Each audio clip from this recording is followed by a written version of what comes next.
dia, queridos irmãos. Estamos iniciando mais uma aula, a aula de número 24. Perguntas e respostas sobre a fé cristã.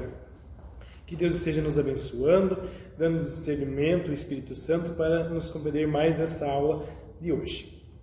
Muitas vezes, quando queremos estudar para uma prova na escola, recorremos a resumos ou perguntas sobre a matéria. Preparei para vocês um pequeno resumo acerca daquilo que estudamos neste ano, com as devidas respostas. Medite sobre elas e guarde-as em seu coração. Sobre o plano da salvação. Primeira pergunta: o que é pecado? É toda atitude, palavra, pensamento ou omissão que fazemos em desacordo com a palavra de Deus. É desobedecer a Deus. Segunda: o que o pecado faz? Ele nos separa de Deus, nos leva à morte e faz toda a criação sofrer. Ele nos faz fazer coisas erradas e nos impede de fazermos coisas boas. Terceiro: como podemos ser salvos? Recebendo o perdão que Deus dá através da sua morte e ressurreição por nós, e aceitando uma vida nova, dirigida pela sua palavra e seu Espírito Santo. Sobre a certeza da salvação. Primeira pergunta: podemos ter certeza da nossa salvação? Por quê? Sim, porque Deus, através da sua palavra, nos garante que Jesus pagou o preço dos nossos pecados e nos libertou do poder do pecado, da morte. Segundo, quais são os benefícios da salvação? Novo nascimento, paz com Deus, gostar de ler e ouvir a palavra de Deus, receber o Espírito Santo e ser semelhante a Jesus. Terceira pergunta: e se nós pecarmos, podemos pedir perdão a Deus graças a Jesus Cristo, nosso Salvador? Sobre o ser cristão. O que é viver pela fé? Cultivar uma vida de oração, alimentar-se pela leitura da palavra de Deus, estar disposto a obedecer à vontade de Deus, ser testemunha fiel no viver e no falar, consagrar a Deus nosso corpo, talento e tesouro, receber de Deus a orientação para a vida e ser revestido do poder do Espírito Santo. Sobre a vitória sobre a tentação. O que é tentação e provação? Tentação é de origem satânica e tem como objetivo nos separar de Deus. E a provação vem de Deus para fortalecermos nós na fé.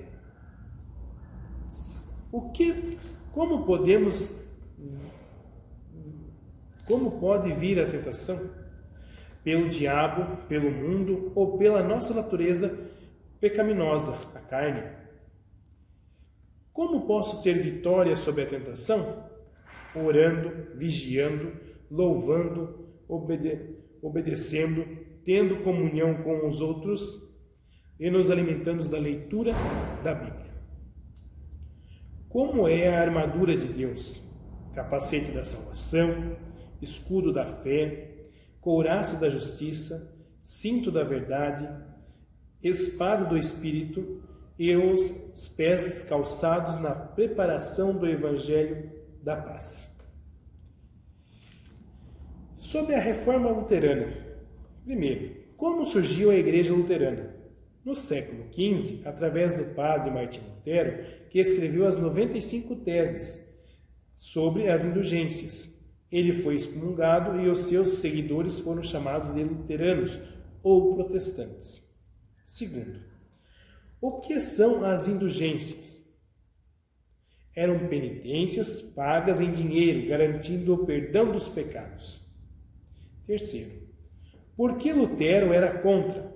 Porque a salvação vem de Jesus gratuitamente e o povo precisava saber disso para amar a Deus e confiar nele. Quarto, o que Lutero fez para que o povo conhecesse a obra de Jesus? Ele pregava sobre a obra de Jesus na cruz, traduziu a Bíblia, criou hinos e escreveu diversos livros sobre a fé cristã. Quinta pergunta. Qual é o principal livro da doutrina cristã? A Bíblia. Sexta pergunta. Que pequeno livro apresenta as partes principais da doutrina cristã para os pais ensinarem seus filhos? O Catecismo Menor, de Martinho Lutero, também chamado livro de doutrina. Sétima pergunta. Qual era o nome do livro destinado aos pais para que ensinassem corretamente de acordo com a Bíblia? Catecismo Maior. Oitava pergunta. Quem escreveu os catecismos e em que ano? Martinho Lutero, no ano de 1529. Por que Lutero, a nona pergunta, por que Lutero escreveu esse livrinho? Porque o povo daquela época pouco conhecia os ensinamentos da Bíblia. Por isso escolheu as principais partes da Bíblia que falassem da maneira como as pessoas podem ser salvas. Sobre a ESLB, primeira pergunta. Por quem foi colonizado o Brasil e qual era a religião oficial? O Brasil foi colonizado por portugueses católicos. Até a declaração da República, em 1889, o Brasil era um país católico, fechado para outras religiões. Segunda pergunta. Como a fé luterana chegou ao Brasil? Através dos imigrantes alemães que chegaram ao Brasil em 1824. Terceira pergunta. Como surgiu a ESLB? Pequenas colônias alemãs surgiram ao sul do Brasil, com pastores que vieram da Alemanha. Essas comunidades cresceram e se agruparam em sínodos. Com a Segunda Guerra Mundial, o Brasil fechou a entrada para pastores alemães e surgiu a Faculdade de Teologia. Aos poucos, os sínodos se aproximando e, em 1958, uniram-se formando a ESLB. Quarta pergunta. Como é a ESLB hoje? O núcleo mais importante é a comunidade, que, unida com outras, formam a paróquia. As paróquias se unem com outras e formam os sínodos. Hoje a ESLB é dirigida pela presidência e pelo conselho da igreja. Há 18 sínodos e o sínodo que pertencemos é o Sínodo Luterano Norte Catarinense, dirigido pelo pastor Claudir Burman. Sobre as características de um discípulo. Primeira pergunta. O que é um discípulo de Jesus? É quem confia e segue a Jesus para aprender e testemunhar sobre o seu ensino. Segunda pergunta. Quais são as características de um verdadeiro discípulo de Jesus? Obediência, estudo da palavra de Deus, oração, comunhão com os outros irmãos, amor pelas pessoas, testemunho do agir de Jesus, anunciando que um dia ele voltará. Terceira pergunta. Quais são os frutos do Espírito Santo segundo Gálatas, capítulo 5, versículo 22? Amor, alegria, paz, paciência, amabilidade, bondade, fidelidade, mansidão e domínio próprio. Sobre por que pertencer a uma igreja cristã. Primeiro, por que vamos à igreja? Porque precisamos ouvir a palavra de Deus e praticá-la. Ali crescemos na fé e ajudamos os outros a crescer também. É uma ordem do terceiro mandamento. Segunda pergunta. Que figura Paulo usa em 1 Coríntios, capítulo 12, versículo 12, para falar da igreja? Por quê? Paulo compara a igreja com o corpo, que é formado por muitos membros, e cada um deles é importante com uma função distinta. Nesse corpo, a cabeça é Cristo, e todos nós trabalhamos para que o corpo cresça. Terceira pergunta. Qual a tarefa da igreja segundo Mateus, capítulo 28, versículos 18 a 20? Pregar o evangelho e fazer discípulos em todas as nações, ensinando-os a guardar tudo o que Cristo ensinou. Sobre os sermos mordomos de Deus. Primeiro, Porque somos chamados de mordomos. Somos servos que têm responsabilidade sobre o que é do Senhor. Administramos bens, talentos e tempos que Deus nos presenteia. Segunda pergunta. O que Jesus queria ensinar aos seus discípulos com a parábola dos talentos? Lá em Mateus capítulo 25, versículos de 14 a 30. Que todos nós recebemos talentos que devemos usar em sua obra. Na sua volta, Deus irá nos cobrar e se usamos na obra ou somente para nós. Cada um de nós deve se envolver na igreja doando dos nossos talentos, tempo e dinheiro, para que a obra continue, alcance mais pessoas. Terceira pergunta. O que mais agrada a Deus quando fazemos nossa oferta? 2 Coríntios, capítulo 9, versículo 7. Quando fazemos com responsabilidade e generosidade, sabendo que ela irá ser útil na obra do Senhor. Esta oferta assim será feita com alegria. Sobre a oração. O que é oração? É falar com Deus com toda confiança. Segunda pergunta. Por que oramos? Para fortalecer nossa amizade com Deus, repartindo com Ele nossas preocupações, tristezas e alegrias. Terceira pergunta. Como devemos orar? Em nome de Jesus, com fé que Ele nos ouve. Quarta pergunta. Por quem devemos orar? Interceder? Por nós mesmos e pelos outros, especialmente pela obra de Deus nesse mundo, pela missão e pela evangelização. Quinta pergunta. Quando devemos orar? Sempre. Quando vamos bem e não só quando vamos mal. Sexta pergunta. Quais são os obstáculos para as nossas orações? Não pedir, pedir sem fé, pedir por motivos errados, pedir em desacordo com a vontade de Deus, pecados não confessados, usar repetições vazias, ter pressa para receber a resposta, brigas na vida familiar e não estar disposto a perdoar os outros. Sétima pergunta. Quais são as partes de uma oração? Adoração, confissão, agradecimento, intercessão e oração. Oitava pergunta. Onde na Bíblia encontramos muitas orações formuladas? No livro de Salmos. Sobre a oração do Pai Nosso. Primeira pergunta. Por que Jesus ensinou a oração do Pai Nosso? Para que tivéssemos um modelo de oração e fez isto a pedido de seus discípulos. Segunda pergunta. O que Jesus nos lembra na oração do Pai Nosso? Lembrar que Deus é todo-poderoso, um dia seu reino virá e sua vontade será feita, tanto no céu como na terra. Precisamos de sua ajuda para receber tudo o que precisamos, para viver também e perdoar, resistir às tentações. Terceira pergunta. O que Jesus ressaltou repetindo 2 vezes? Que se não perdoarmos quem nos ofendeu, Deus também não perdoaria os nossos pecados. Sobre o batismo. Primeira pergunta. O que é o batismo? É uma forma concreta de transmitir o Evangelho de Jesus Cristo, na qual é testemunhada a misericórdia de Deus pela pessoa pecadora. Segundo, por que batizamos? Porque é uma ordem de Jesus. O batismo é a nossa aceitação do presente da salvação e nos dado por Jesus. Terceira pergunta. O que é prometido para aqueles que creem e são batizados? Quem crer e for batizado será salvo, mas quem não crer será condenado. Marcos capítulo 16, versículos 16. Capítulo 16, versículo 16.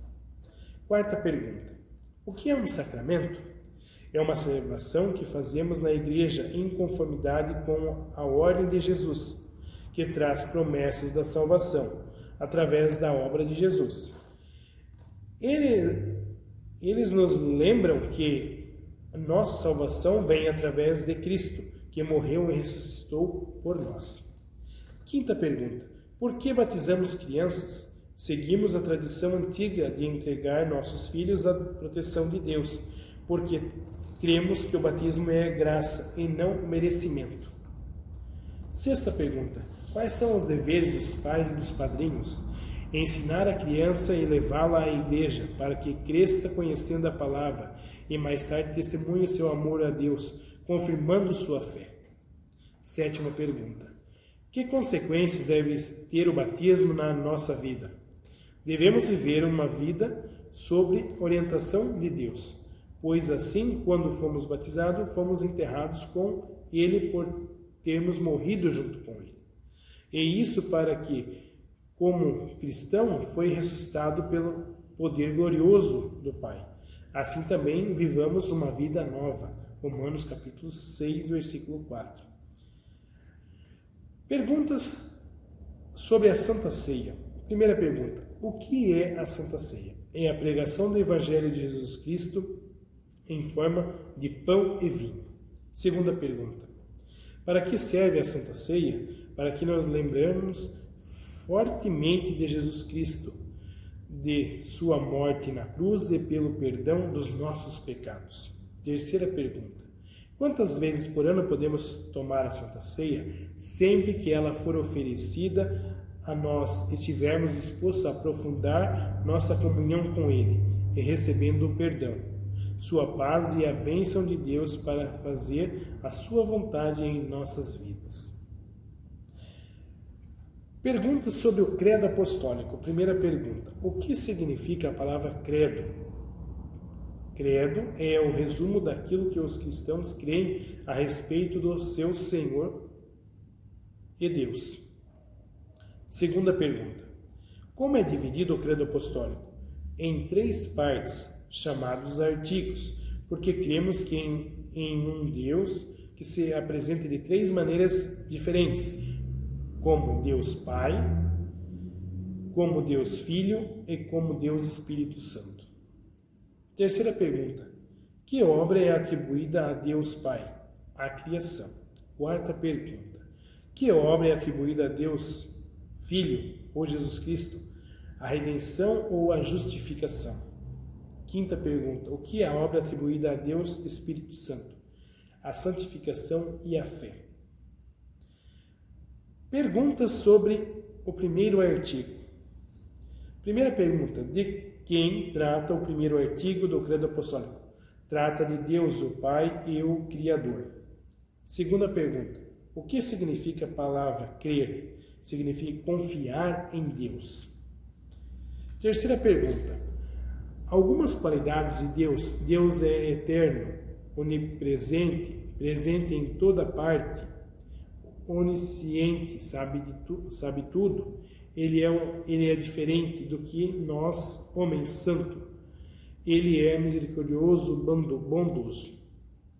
Quarta pergunta: o que faz Deus depois de me criar? Ele preserva, protege e guarda do mal e na tentação. Quinta pergunta: será que nós merecemos os cuidados que Deus tem conosco? Não, porque vivemos no pecado e não merecemos seus cuidados. Sexta pergunta: por que então assim mesmo se interessa por nós e nos guia e cuida?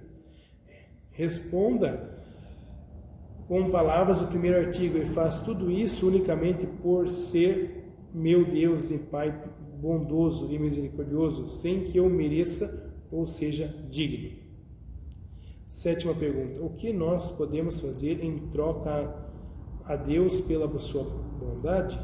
Nada, unicamente devemos receber as suas dádivas e lhes agradecer através da nossa oração e obediência a Ele.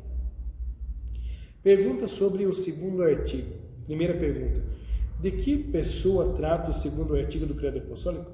De Jesus Cristo, a segunda pessoa da Trindade. Segunda pergunta: para que obra veio Jesus a este mundo? Para a obra da salvação de todas as pessoas do pecado. Terceira pergunta: Quantos anos tinha Jesus quando começou o seu ministério de pregação do reino de Deus? 30 anos. Quarta pergunta. Quantos anos trabalhou ativamente nesse ministério? 3 anos. Quinta pergunta. Por que Jesus sofreu e morreu? Para me salvar do pecado e me conduzir para o seu serviço de obediência e para me dar a firme esperança da vida eterna. Sexta pergunta. De que Jesus te salvou? Jesus me salvou do domínio do pecado, do medo da morte e do poder de Satanás. Sétima pergunta. Qual foi o preço que ele pagou pela tua salvação? Ele deu o seu próprio sangue. A minha salvação lhe custou a vida. Oitava pergunta. Para que finalidade ele fez isto? Responda com as palavras da explicação do segundo artigo. Resposta.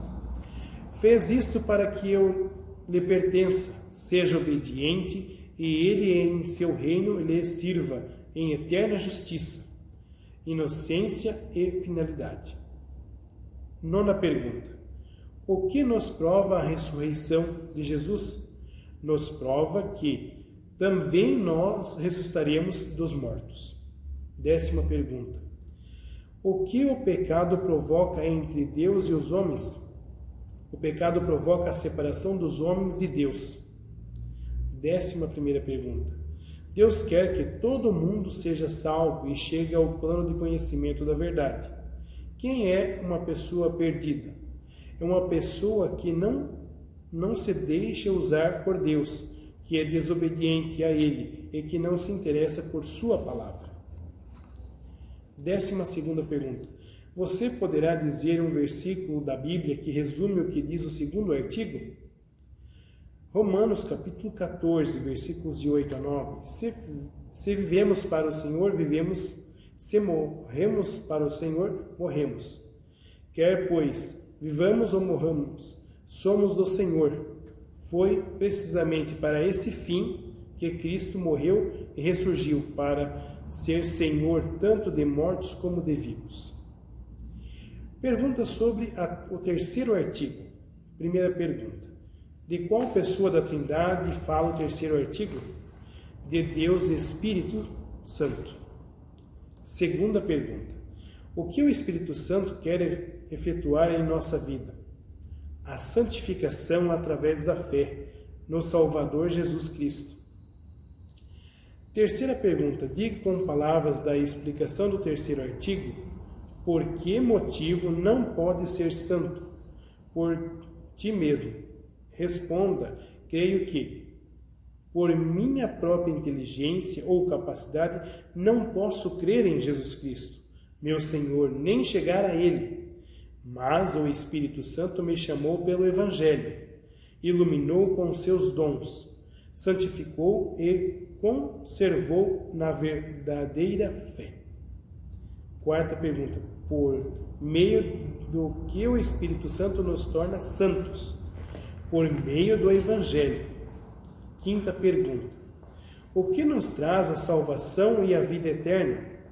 Recebemos a salvação e a vida eterna através da mensagem do Evangelho. Sexta pergunta.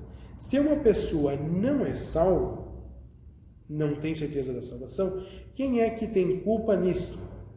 A própria pessoa, por não ter dado crédito e confiança na palavra de Deus. Sétima pergunta. E se uma pessoa é salva, quem será que tem o mérito e honra nisso? O Espírito Santo, pois ele é que nos ilumina para compreendermos o Evangelho. Sobre o culto cristão e o calendário eclesiástico. Primeira pergunta. O que é a igreja? Segundo Martim Lutero, é a comunhão dos santos, o grupo de seguidores de Jesus que são santificados pela sua palavra e fortalecidos pelo seu Espírito Santo. Segunda pergunta. Por que nos reunimos em culto? Para servir a Deus e ao próximo. Ali nós louvamos, oramos e ouvimos a palavra de Deus. Também nos fortalecemos na comunhão, como nossos irmãos e irmãs na fé. Ali nos fortalecemos para uma semana de lutas contra o pecado. Terceira pergunta: o que é a liturgia? É a ordem do culto. Iniciamos convidando a presença de Deus em nossas vidas. Confessamos nossos pecados, ouvimos a sua palavra, participamos dos sacramentos e saímos sob a bênção do Senhor nosso Deus. Quarta pergunta: o que é o calendário eclesiástico? É uma sequência das atividades da Igreja, com suas datas festivas e os momentos especiais da Igreja. A ordem do calendário é esta: Advento, Natal, Epifania, Tempo da Paixão, Domingo de Ramos, Santa Ceia, Sexta-feira Santa, Sexta-feira Santa, e o Domingo de Páscoa, Ascensão, Pentecostes e época da Trindade. Sobre os santos na Bíblia. Primeira pergunta: quem são os santos na Bíblia? São todos aqueles que se converteram a Jesus e que estão no processo de santificação e seguimento a Jesus. Segunda pergunta: qual a ideia errada a respeito dos santos? A Igreja Católica Apostólica Romana ensina que os santos e a Virgem Maria podem ser intercessores entre os homens e Deus, mas a Bíblia diz que só há um mediador entre Deus e os homens, que é Jesus, e que não é possível adorar a ninguém a não ser Deus. Até mesmo a convicção de que a imagem e ídolos é claramente proibida na Bíblia. Mas a tradição católica é muito antiga e tinha a finalidade de incentivar a veneração aos santos, porque eles foram e ainda são hoje um excelente rendimento financeiro. Na Idade Média, se ganhava muito dinheiro com a cobrança da entrada para a habitação de relíquias sagradas e venda de medalhas com a figura dos santos.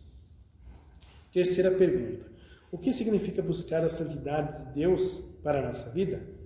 Crescer no conhecimento da palavra, deixando-se transformar por ela. Santificação é o processo em que vamos deixando Deus mudar o nosso jeito de ser, nos libertando dos vícios e de ideias humanas e mudando nossas mentes e corações, com nossas atitudes que vêm da fé e da gratidão a Deus. Sobre a Igreja de Jesus Cristo e as seitas. Primeira pergunta: o que é uma seita? É uma divisão de alguma igreja cristã motivada por interesse humano, geralmente com deturpações da mensagem apostólica. Nas seitas se ensina pensamentos e inverdades, geralmente beneficia o seu criador ou líderes. Segunda pergunta: por que Paulo usa o exemplo do corpo para explicar o que é a Igreja de Cristo? Porque Jesus é a cabeça, isto é, aquele que ensina a sua vontade. Ele nos mantém unidos e cooperando, fazendo a sua vontade.